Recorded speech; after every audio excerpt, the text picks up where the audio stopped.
nuevamente a Universo Humano. Les cuento que hoy contamos con una visita muy especial, la cual vamos a empezarla a entrevistar a partir de ahora. ¿Cómo estás? Hola Liliana, ¿qué tal? Un gusto. ¿Cómo te llamas? ¿Nos podés decir? Bueno, mi nombre es Hugo Cabrera, ¿Y a qué te dedicas? me dedico a la biodescodificación. ¿A qué? Biodescodificación. A ver, explícanos un poquito qué es esto de la biodescodificación. Bien, bueno, la biodescodificación es la nueva medicina germánica, estudia el origen emocional de las enfermedades. Está comprobado científicamente que toda patología física, relacional o conductual tiene su origen en conflictos emocionales no resueltos que están grabados a nivel inconsciente.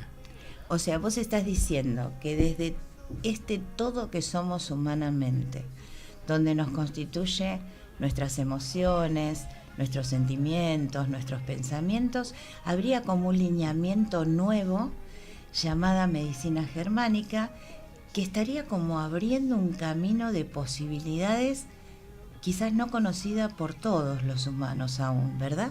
Exacto, sí, totalmente. ¿Y en qué difiere este tipo de medicina con la medicina ortodoxa que por lo menos al día de hoy vamos conociendo?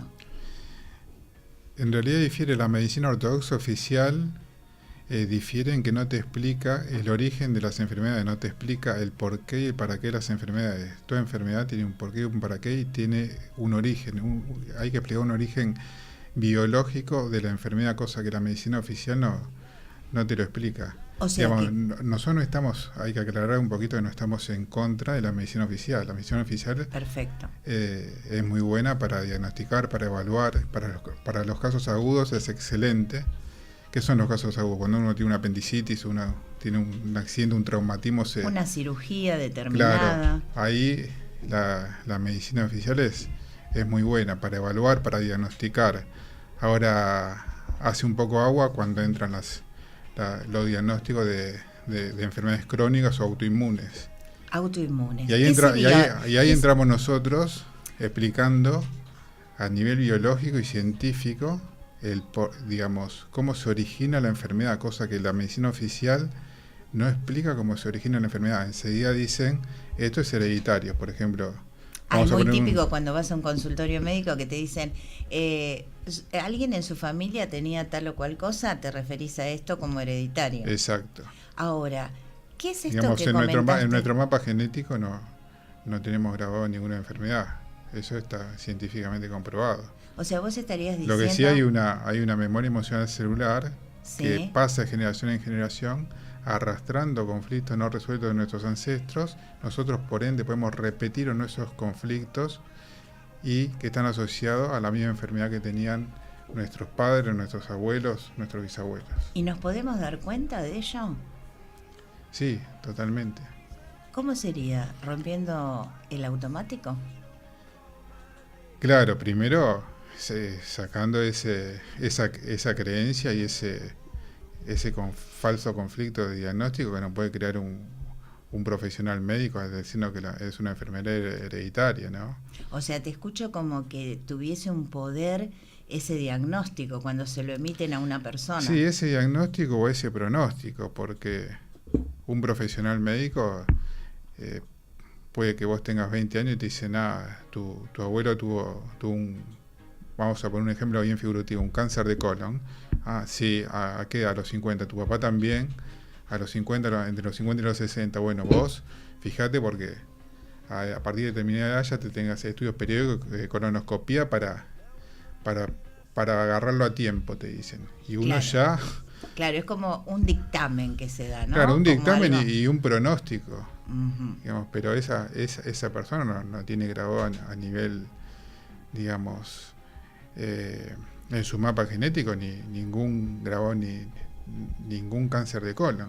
Inclusive, Hugo, vas a consensuar conmigo que esto no nos lo han transmitido ni siquiera en un primario, en un secundario. Es como algo muy nuevo que se incorpora a nuestra cultura. Y está bueno esta posibilidad, escuchándote, que existiera como otro camino para que un ser humano pueda darse cuenta que existen otras posibilidades que parten de sí mismo. Sí, totalmente. En realidad no es nuevo, digamos, es la biología misma la que se expresa. Lo positivo y lo bueno que yo observo ahora es que todo lo que decía el doctor Hammer, que fue tremendamente perseguido. Él fue el precursor de este Digamos, tema. ya se venía hablando, él lo bajó a una explicación científica, porque Luis Hay, hay varias personas que ya venían hablando de la relación entre emociones, estrés, sobreestrés y enfermedades. Lo que Bien. hizo Hammer es bajarlo a una explicación médica y científica, estas teorías. Y este doctor Hammer, bueno, fue muy perseguido, le sacaron la matrícula, fue 2 veces preso, fue torturado, 7 intentos de asesinatos, y con todo eso siguió adelante porque él estaba totalmente convencido. ¿En qué Y época? hoy en día, neurociencia avala casi el 100% de las teorías de Hammer, por lo que fue muy, digamos, muy separado, claro, de la nueva medicina. Y esto es complementario a la medicina oficial. Nosotros nunca recomendamos abandonar el tratamiento médico, eso hay que dejarlo bien claro, ¿sí? Perfecto. Y digamos, el legado de Hammer, ¿cuánto hace más o menos que él pudo transmitirlo, ofrecerlo? ¿Sigue él vigente? Contanos un poquito la historia del doctor Hammer. Sí, Hammer, esto salió a la luz hace alrededor de 35 años y Hammer falleció hace 5 años más o menos. Ah, reciente. Sí, es muy reciente.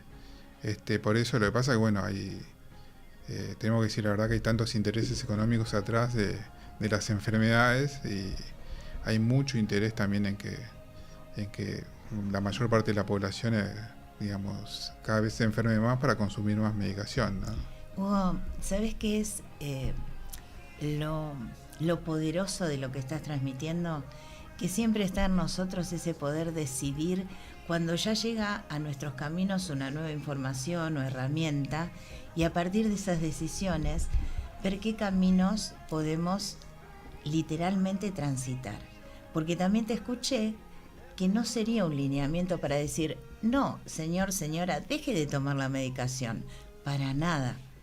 No, es para nada. sencillamente un nuevo conocimiento. Claro, nosotros no tenemos ninguna autoridad para aconsejar ni recomendar dejar la medicación, ni para medicar tampoco. Y tampoco para dejar un tratamiento X. Hasta podría ser como en paralelo. Totalmente, en paralelo. Esta ya, aunque tenga una comparación científica, esta es una medicina complementaria a la medicina ortodoxa oficial. Bien. Sí, nunca recomendamos abandonar el tratamiento médico, absolutamente nunca. Perfecto, sí. Porque ahí también le estás otorgando a ese ser humano que decida en algún punto de su vida qué quiere para su propia vida. Totalmente, y nosotros muchas veces necesitamos el diagnóstico médico más preciso para llegar más rápido al conflicto emocional del cual está afectado un órgano en particular, ¿no? El diagnóstico médico nosotros nos sirve mucho a nosotros. Claro, o sea que, a ver, en una consulta, por decirlo de alguna forma, vos empezarías a tratar a la persona que elige ver, a ver, ¿qué pasa con esto? ¿Qué es esto? Lo primero que le pedís es un diagnóstico concreto médico.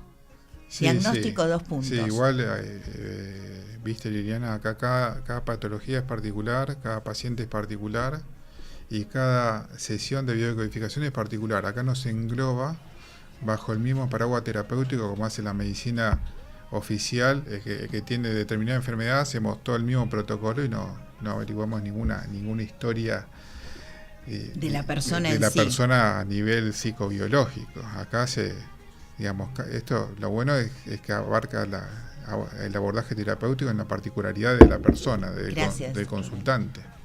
Te escuché en este relato hasta aquí. Y lo que vos dijiste antes, claro, es importante. ¿Qué hacemos cuando ya tenemos este conocimiento, esta información? ¿Qué decidimos? Claro, siempre el consultante, bueno, ahora ahora lo sabes. Nosotros no sanamos ni curamos a nadie. Nosotros somos una guía para que la gente, reconozca el porqué y el para qué la enfermedad, de la patología física relacional o conductual, tome conciencia y bueno, después hay unos abordajes terapéuticos que hacemos nosotros con la persona, como por ejemplo, ¿cuál sería? Identificar el conflicto emocional el cual causó un sobreestrés. Ese sobreestrés es un shock biológico y a partir de ahí desencadenó esa patología física. ¿Por qué? Porque nuestro cuerpo representa nuestro inconsciente, ¿sí? Y como estamos regidos por programas inconscientes, entonces, ¿qué hace nuestro cerebro ante un sobreestrés o un estrés prolongado en el tiempo? Lo baja la biología para que nosotros tomemos conciencia, porque nosotros no estamos preparados para vivir con un sobreestrés prolongado en el tiempo o como decía Hammer, un DHS, un estrés sorpresivo, vivido en soledad, traumático, no expresado. En silencio. Exacto. Entonces, una de las principales cosas es tomar conciencia y sacar a la luz ese conflicto biológico, ese sobreestrés, ¿no? Digamos, todo lo que no se dice feo, traumático o doloroso se imprime y te enferma. Entonces hay que expresarlo de alguna forma para que el cerebro desactive esa patología física. Claro, y te fui escuchando en el camino con esto de que el cuerpo del ser humano habla a través de el síntoma sería. Exacto. Y según se aloje, acá es donde vos expresaste que no todo es igual. Por supuesto, los humanos no somos todos iguales, tenemos nuestras propias características, quizás estos legados, inclusive de memoria celular donde vos mencionaste, obviamente no van a ser iguales, podrían a lo mejor ser similares, parecidos, pero nunca iguales. Y ahí es donde vendría el abordaje de la biodescodificación. Sí, exacto. Ahí hay que hacer una observación que es importante. ¿Cuál sería? Es importante estudiar biodescodificación, estudiar de forma consciente y de forma seria, porque muchas personas solamente leen un diccionario de biodescodificación y se largan a atender o a dictar algún curso. Eso sería imprudente. Digamos, hay que hacer esa observación porque los diccionarios de biodescodificación, hay muy buenos diccionarios, muy completos, y es una guía importantísima, pero ahora de generalidades. Después hay que entrar en las particularidades. Claro. Porque hay que ver lo que interpretó el cerebro de la persona. De la persona. ¿Sí? Ahí es donde aparecería ese porqué, o sea, irías como a la causa, ese origen que le generó a la persona esa situacional con un estrés determinado, con una emoción de la mano, porque acá se conjuga ese mundo humano que somos, ¿verdad? Exacto. Bien. Sí. Y lo bueno de esto es que no solamente se pueden tratar patologías físicas, sino también relacionales y conductuales, ¿sí? ¿Y cómo sería esto? Nosotros, por ejemplo, en Biodescodificación Buenos Aires, que yo soy titular de Biodescodificación Buenos Aires, vamos, digamos, amalgamando todo lo que es también neurociencia, que dice casi exactamente... Complementa. Sí, complementando y va de la mano. Porque Bien. como somos programas inconscientes, también ahora se pueden tratar, no sé, temas económicos, patologías relacionales, conductuales de pareja. Está todo correlacionado. Es abarcativo, digamos, como también, digamos, a nivel inconsciente hay, por ejemplo, lealtades inconscientes familiares de carencias con el dinero, que hoy en día es tan importante y más hablando de una economía, en Argentina. Bueno, muchas veces revirtiendo creencias o lealtades inconscientes familiares con el dinero, a la gente se le abre casi de forma inmediata en la parte económica otras perspectivas, o fluye el dinero de otra forma, o le rinde el dinero, tiene capacidad de ahorro. Eso también no solamente una enfermedad física. Claro, fíjate que inclusive hasta hablas como de una pirámide de necesidades básicas, ¿no? Donde las primarias serían ese beber, comer, descansar. ¿Y cómo sería esto si por casualidad la persona hoy no estaría con ese acceso de poder lograr un dinero próspero, tener un descanso adecuado, puesto que ya descansaría desde una relajación diferente? Estaría como todo comenzando totalmente. En este primer escalón. Por ejemplo, el tema también de relaciones de pareja. El interrelacional, que sería un segundo escalón. Hay mujeres golpeadas que siempre tuvieron parejas con hombres violentos y golpeadores. Ahí hay un patrón, digamos, un programante generalmente en la infancia, que tiene esa mujer que por algo digamos, es atraída o se enamora de hombres violentos o golpeadores. También se puede solucionar. Pero vos decís que esto lo repetiría por algo que ya lleva en su inconsciente. Sí, nosotros ahí, por ejemplo, estudiamos en el curso, ¿sí?, ciclos celulares biológicos memorizados. Vamos a un ejemplo, ¿qué es eso? un ejemplo cortito, por ejemplo. Sí. Si una mujer que se enamora a repetición de hombres violentos y golpeadores, se separa del primero, conoce al tiempo otro, también que resulta ser violento y golpeador. Se separa del segundo, pasa un tiempo, conoce un tercero que al principio es re amoroso y termina siendo más violento y golpeador que los otros anteriores.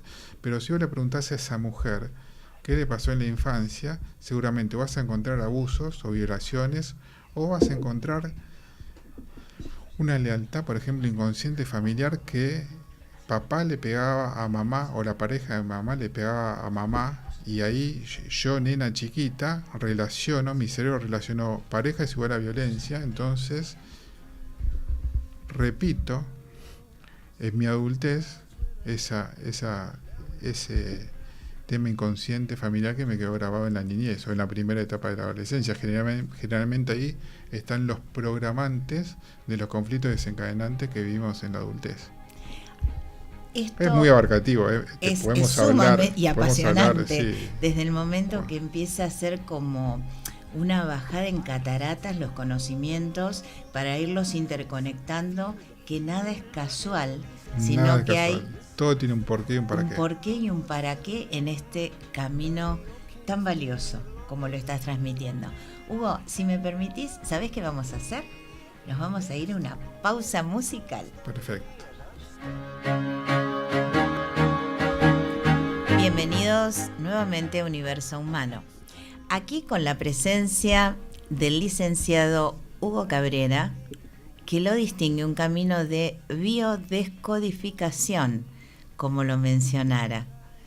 Hugo, retomando este camino del por qué y para qué la bio, ¿qué más podés hacer aportes? Porque el por qué ya quedó claro, es como ir a la causa de lo que le generó a la persona, en definitiva, ese síntoma que sabiamente llega a su vida para decirle hola, y a partir de ahí el comienzo.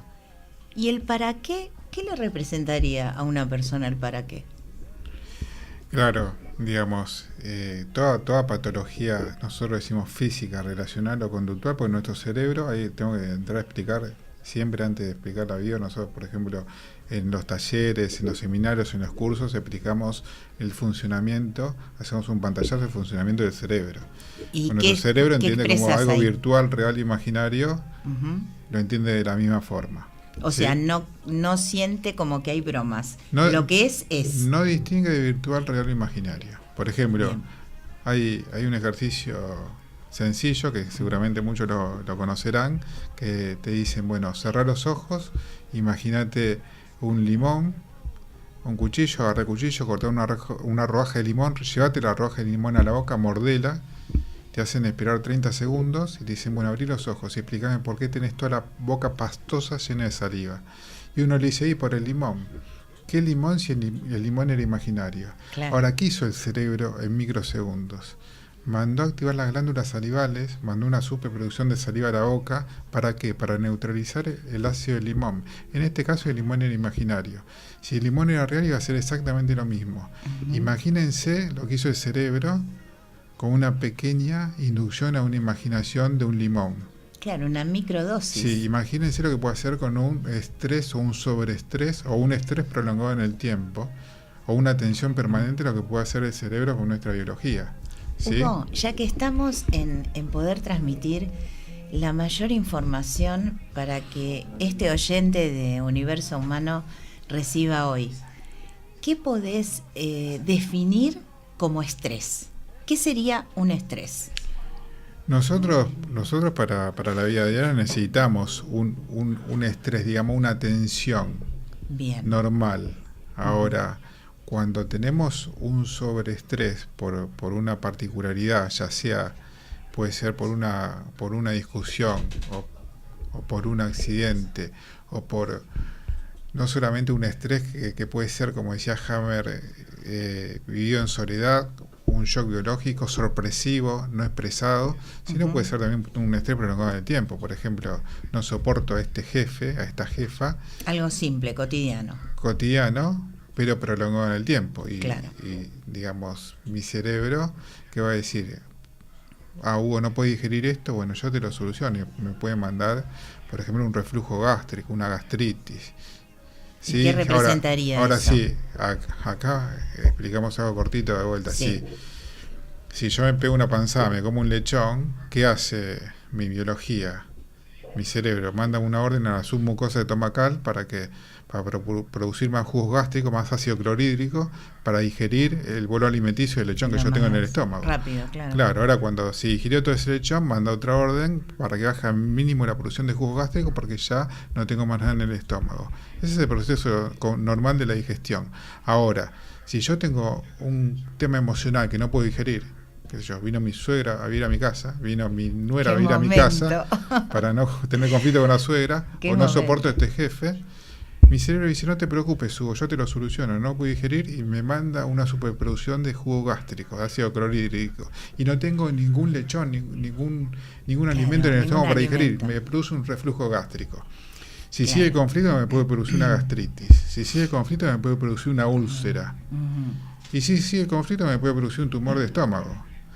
Claro. ¿Sí? Ahora, nosotros decimos que toda enfermedad es una solución biológica que baja a nuestros cerebros ante conflictos emocionales no resueltos grabados a nivel inconsciente. Pero ¿cómo, dice la gente, cómo un tumor va a ser una solución biológica? Sí, se han hecho pruebas en laboratorio, han sacado células de un estómago tumorado, la han puesto en un tubo de ensayo, células de un estómago normal en otro tubo de ensayo, le han puesto carne picada a cada tubo de ensayo, y ¿en cuál te crees que se digirió más rápido la carne picada? En el de células con tumor se digirió hasta 5 veces más rápida.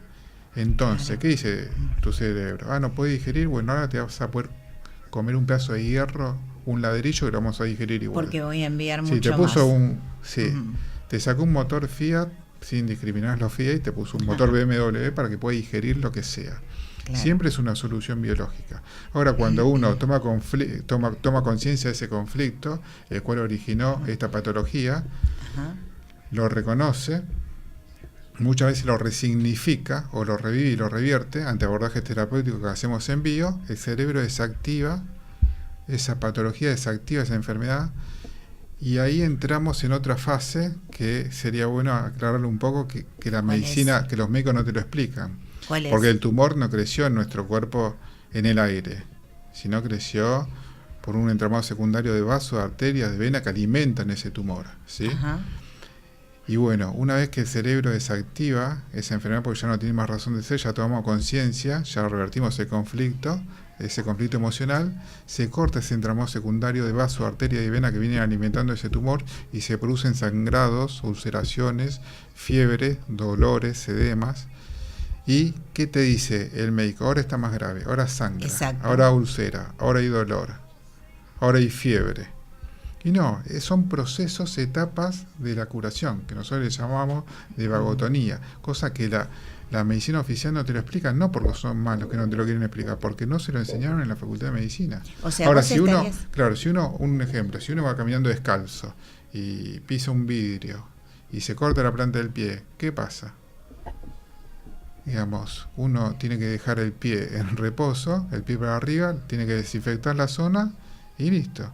Se va a edematizar, se va a agarrar una fiebre alta en la zona, y digamos se va a ulcerar, todo eso para favorecer la cicatrización, para la formación de los nuevos epitelios de la piel. Ahora, una vez que se cicatrizó, se forma una costra, una cáscara, y después baja la inflamación, baja el edema, baja la fiebre, desaparece el dolor y uno vuelve a pisar normalmente. Internamente pasa lo mismo, pero cosa que los médicos no te lo explican porque no lo saben. Claro, es como estar en un estado, te escuché, de vagotonía, donde se presentarían todos esos síntomas, en el caso puntual que estabas hablando, ya sea de sangrado, de dolor, de cansancio, y resulta que los médicos ortodoxos dirían, está peor, Y en realidad es como que ya viene la respuesta Está, de qué. claro, De la claro, curación. nuestra biología está reparando ahí. Ahí estaría reparando. Sí, sí. Y acá escucho Digamos, como que hay una sabia respuesta organísmica. Exacto, pero por eso también el diagnóstico médico es totalmente, porque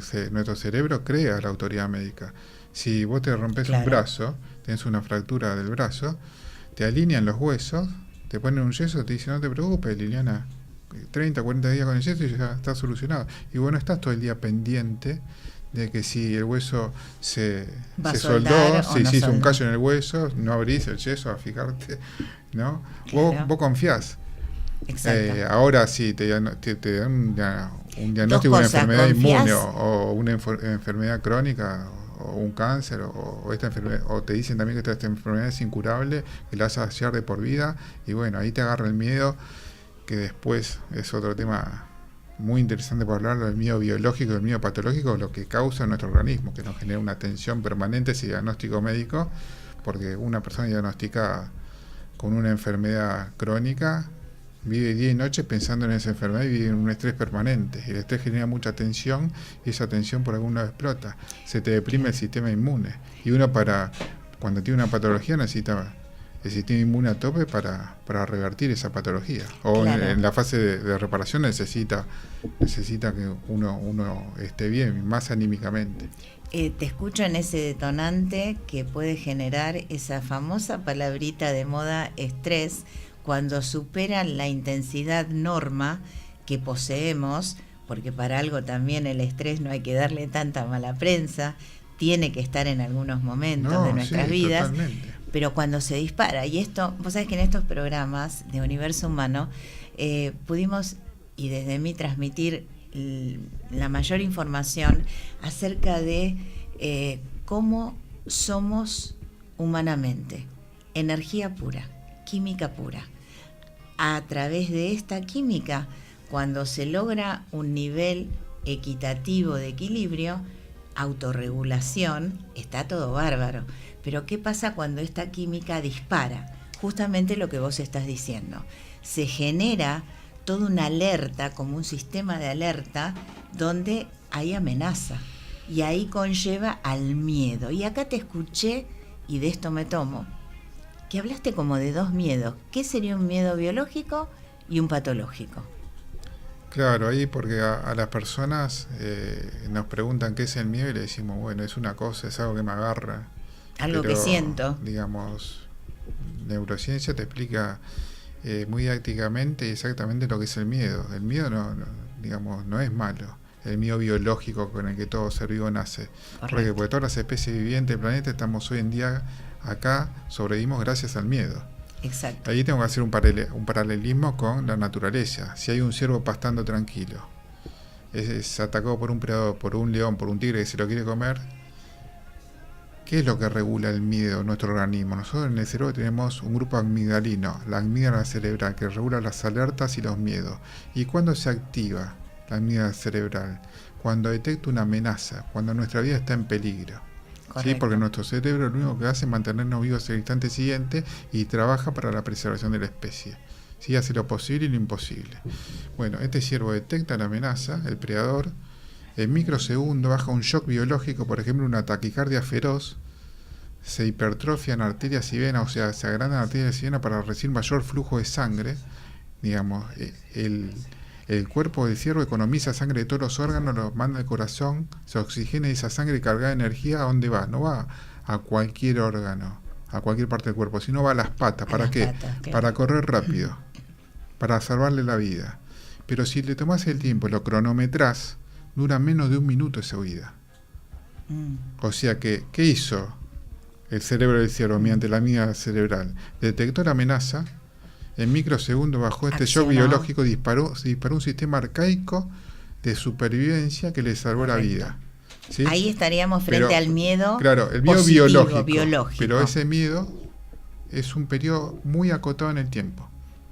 Nosotros en la vida moderna no tenemos ningún oso, ningún león que nos quiera comer. Ahora, pero si salimos a la calle, ahora, claro, si salimos a la calle, y salimos a la calle, nos topamos con un ladrón, mi biología va a ser exactamente lo mismo. Claro, ante el mismo caso. me dispara ese sistema arcaico de supervivencia que me prepara para huir, para atacar, para paralizarme, o me baja un sistema de sumisión.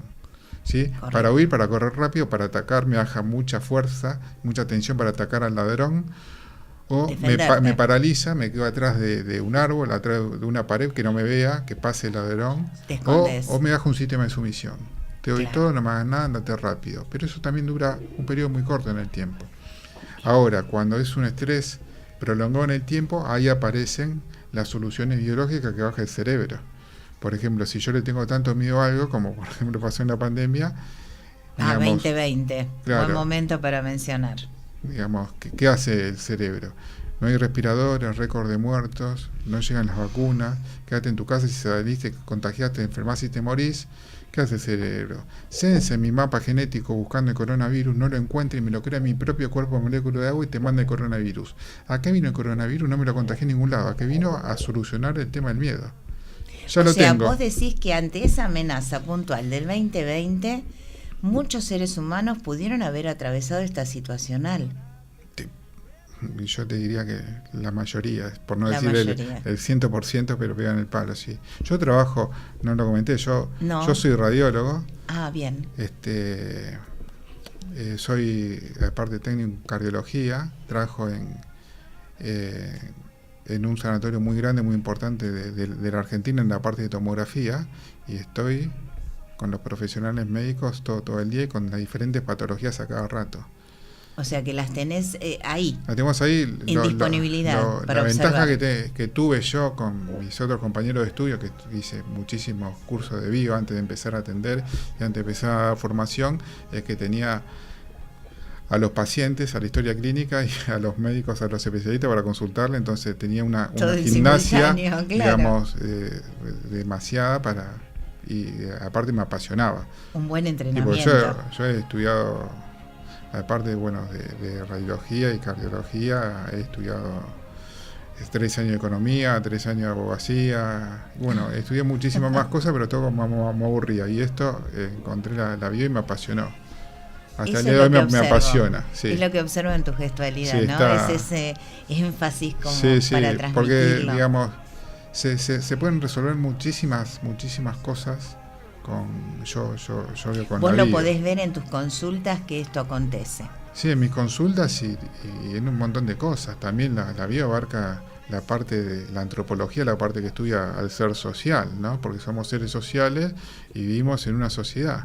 Correcto. Y hay enfermedades, por ejemplo, que hay en Buenos Aires que en otras ciudades del mundo no existen. Porque vivimos, qué sé yo, con los apremios económicos, con los temas de inseguridad, ni hablemos. Esa entonces esa amiga cerebral está permanentemente latente, claro, o está activada a destiempo o demasiado tiempo, y ahí también vienen las soluciones biológicas que baja el cerebro. Ahora, cosa que no se estudia. No es que no se estudia y está todo totalmente comprobado, pero digamos no se divulga a la gente de forma un poco más masiva, que sería buenísimo. Como más profunda, ¿no? Como para decir, mira, esto que te está pasando no es un imposible, se puede solucionar desde otro ángulo, desde otra mirada. Pero hay cosas que se pueden solucionar en neurociencia, dicen, no, la bio, en neurociencia. Es fantástica la neurociencia. Claro, dicen, donde focalizás es lo que atraes. Por ejemplo, dicen que se soluciona el tema de la inseguridad en la Argentina no hablando más de inseguridad. Y con eso increíble. Se acaba. Vos sabés que esto mismo que vos decís, eso, entonces, lo escuché. Si es algo comprobado científicamente y es aplicable y es gratis, bueno, hay intereses, obvio, que parece que no. Que no convendría que eso sucediera por ahora. Están más allá de nosotros. Pero está en cada uno de nosotros, si me permitís, podernos autogestionar desde estos comienzos de caminos nuevos que podemos ir incorporando para que este miedo que habita en nosotros como emoción primigenia, humana, también entendamos que puede ser nuestro aliado y nosotros también saberlos autogestionar.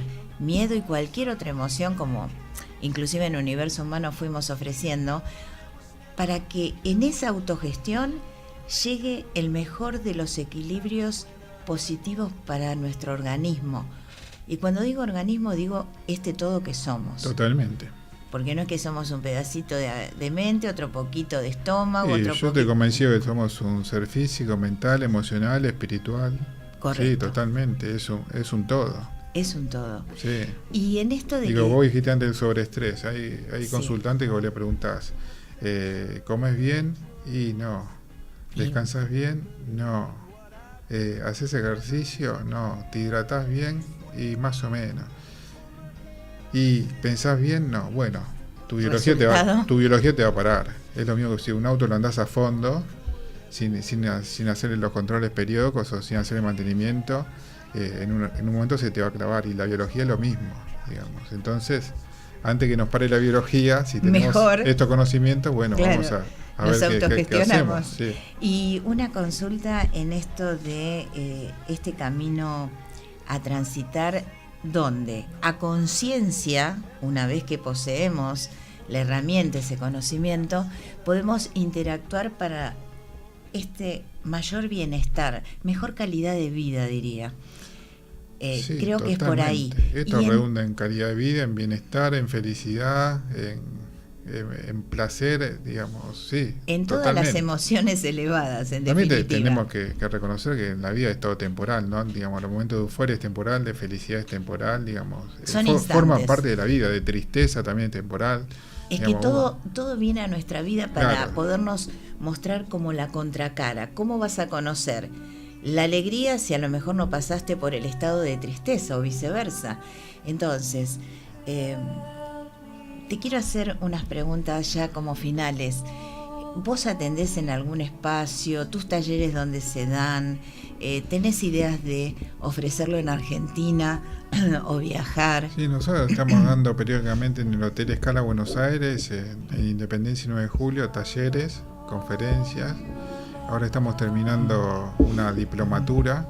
Ajá. La verdad que los alumnos, 100 puntos. Me asombró a mí que siempre en todos los cursos que se dictan hay un 20, un 30% que generalmente abandonan. Acá va a desertar. Acá un 100% terminó la cursada, salvo una sola persona que por motivos laborales no lo pudo completar, pero me asombró eso. Y eso te debe gratificar muchísimo. No, gratificar, ¿no? Pero aparte, digamos, se interesan y ponen mucho y lo hacen a conciencia, con seriedad y con respeto, y también con alegría. Eso es lo bueno. Me diste el pie para primero agradecerte tu presencia, tu visita, y despedirte. ¿Sabes desde dónde? Desde la alegría que se llama alegría vicaria. ¿Sabes qué? Supongo que a lo mejor lo conoces, y si no, expando. Expandí. La alegría vicaria es esa emoción que se brinda a un otro desde ese sentir próspero por ese camino que está atravesando.